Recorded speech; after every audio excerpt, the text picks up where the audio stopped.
Good morning. Welcome to Meep's Math Matters. Today I'm going to be talking about expected value, which is a very key concept in probability, and a lot of things will come out of expected value and we'll extend that concept that will get us things such as variance, standard deviation, and then the central limit theorem.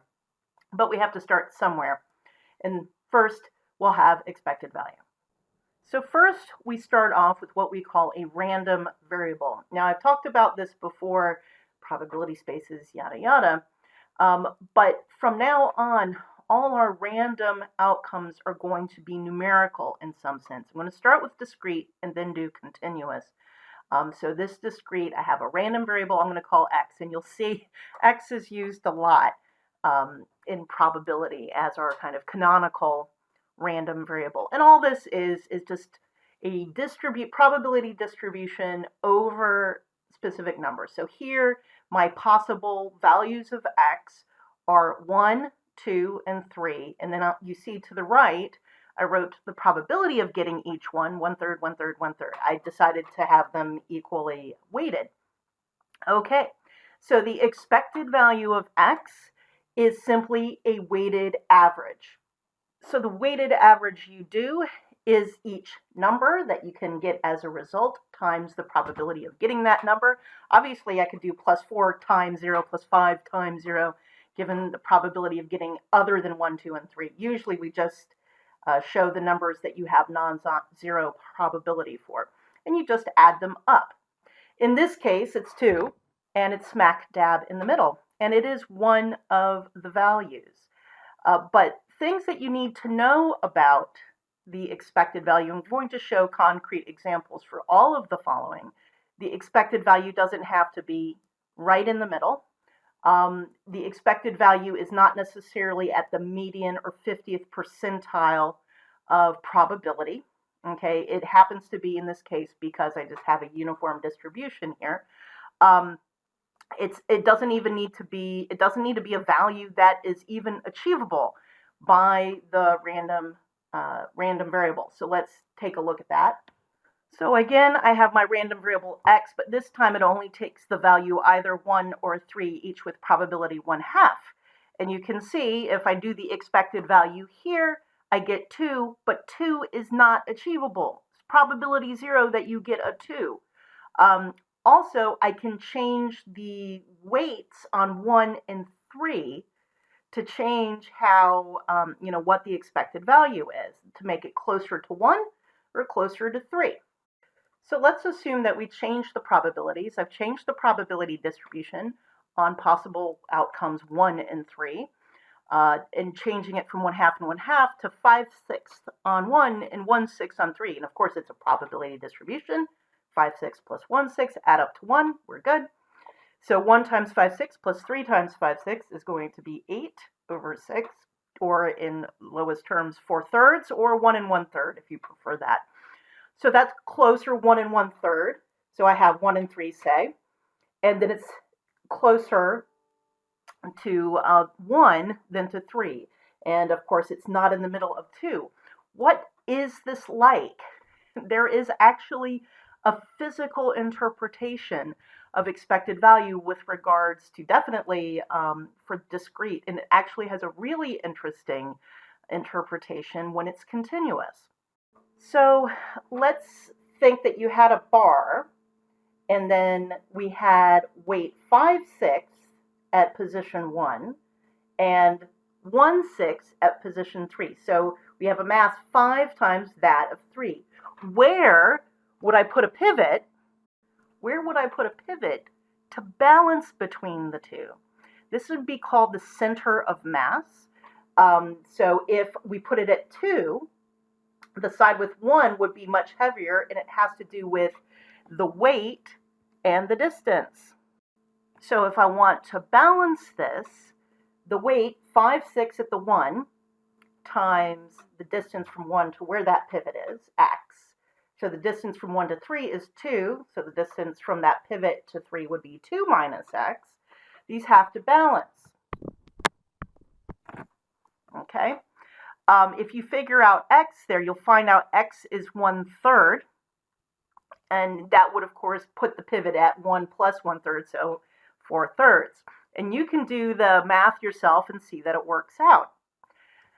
This is how, in the past, for various distributions, because this works with continuous distributions. Here I only have 2 probability masses, but if I had a range of them, where you put that pivot is at the expected value where it would balance, okay? And one way they used to calculate in a physical way where the center, where the expected value was of a distribution, is you would draw the probability density function if it's continuous, or in this case it's a probability mass because it's, mass is at the specific points, and then find the point at which where they balance, and that will be at the expected value. So basically, expected value is the center of probability mass. It doesn't matter if it's discrete, such as on the left, where we have 1, 2, 3, 4, 5, 6. I'm showing it kind of symmetric at 3, but actually, depending on how those weights are, that expected value might be between 3 and 4, even though you can only take whole number values. So the expected value doesn't even have to be a whole number. It could be anywhere in between. The only thing that is it can't be less than the smallest possible value, and it can't be greater than the largest possible value. On the right, I'm showing a continuous distribution. In this case, I'm kind of doing it uniform, and this is the probability density function. And again, where the center of mass is where the expected value is going to be. Expected value has a lot of nice properties to help us with simplification. The best aspect of expected value is that it's a linear operator, as it were. So let's say you have 2 different random variables. We can have two totally different probability distributions. They can even have correlations between them, but it doesn't matter if they're independent or correlated or whatever. The expected value of x plus y is the expected value of x plus the expected value of y. So that's good and easy. Here's the next part. The expected value of a number, and a is going to be not a random variable, but a constant. It could be 1, 3, it doesn't matter what the number is. And this is what we mean when we mean something is linear. If you multiply by some number, real number, a, and we call it scalar, but it's just a number, a constant, times your random variable. So you can factor out things like that. And then if you're summing a bunch of random variables, and I'll show that in the future with a binomial random variable, you can just add up expected values of bits of it. Very, very simple. That's all we mean by linear. But, and there's a reason I'm doing this one specifically, okay? Because we're going to look at this more when we look at variance and standard deviation. The expected value of x squared, and I'm going to just demonstrate this in a moment, is not the same as the expected value of x, in parentheses, squared. So let's see that. So let's go back to our original expected value of x, where we have x being 1 or 3, okay, with a probability weight of a half each. So we already know what the expected value of x is here, 2. So the expected value of x is 2, because it's 1 times 1/2 plus 3 times 1/2, so that's 2. Then if I square that, so parentheses around expected value of x, and then square that, that's 4. But what's expected value of x squared? We can look at x squared as a new random variable that takes on values either 1 or 9, each with probability half. So if I want to do expected value of, in parentheses, x squared, it's 1/2 times 1 plus 1/2 times 9. That's 10 over 2, that's 5.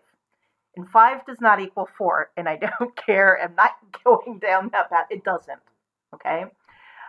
You can think about what the difference is here. X squared is not a linear function. X plus y, that's linear. 3 times x, that's linear. But squaring something is not linear. We're going to be taking functions, that's like squaring it, that's a function of a random variable. We might be doing stuff like actual present value. That's way in advance of where I'm going right now. All I care about, that expected value, to calculate it, you do the probability of getting a certain number times that number, add them all up. That's for discrete. Now, all the examples I'm giving here are discrete. For continuous, it's integral because it's x times the probability density function. I'm not really going down that complicated path. I prefer to stick to discrete probability distributions and really to stick to ones where there's only two values you can get because it's very simple and you can try out the examples yourself. Eventually, I want to get to more complicated examples such as life expectancy, but for right now, what you need to know is that it behaves linearly. So if you have a bunch of these random variables added up, if you want the expected value of that sum, you can just sum all the expected values. So that's a really nice thing that we're going to use in the future. And then we're going to look a little more deeply about doing expected value, and these are called moments, okay, of x squared and other powers of x. But we're going to stick mainly to x squared because that gets us variance, that gets us standard deviation, and as I keep telegraphing, it will eventually get us the central limit theorem. So, enjoy.